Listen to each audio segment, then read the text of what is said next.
எல்லாரையும் ஒரு வழி பண்றது எது சொல்லுங்க? கோபம்.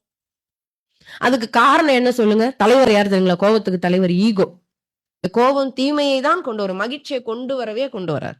இடத்துல மகிழ்ச்சியை ஃபுல்லா லாஸ் பண்ணிடும். நம்ம என்ன சொல்லுவோம், நான் அமைதியா தான் இருக்கேன், ஆனா இவங்க இப்படி பண்றாங்க அப்படின்னு சொல்றோம் இல்லையா? அதுக்கு ஒரு உதாரணம் சொல்கிறேன்.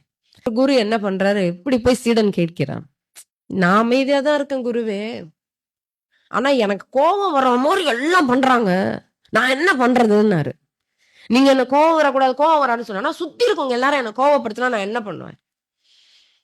இப்ப குரு என்ன செய்தா, ஒரு குழி இருந்தது, அந்த குழிக்கு அவனை கூட்டு போனாரு, ஒரு வாளிய கொடுத்தாரு, இங்க இருந்து தண்ணி மொண்டுவான்னாரு. அவன் அந்த குழியில கிணறும் நினைச்சிட்டு அவன் போய் மோந்தான் தண்ணி வரல. எட்டி பார்த்தப்பதான் தெரிஞ்சது அங்க தண்ணி இல்ல, வெறும் குழி. குருவே, அது வெறும் குழி, அதுல இருந்து நீங்க வந்து தண்ணியை மோந்து எடுங்கன்னா எப்படி எடுக்க முடியும்? அப்ப வாளி இருக்கு, கயிறு இருக்கு, தண்ணி உன்னால எடுக்க முடியலையே. அதுதான் சொல்லிட்டனே, அது வெறும் குழி, தண்ணி இல்ல. அது போல நீயும் வெறுமனே இரு. எத்தனை பேர் வந்து வாளியும் கயிறும் போட்டு உன்னை தூண்டி விட்டாலும் உங்ககிட்ட ஒண்ணும் எடுக்க முடியாது. உனக்குள்ள இருக்கிறது தான் அவன் தூண்டுறான். நீ காலி கிணறா இருந்தா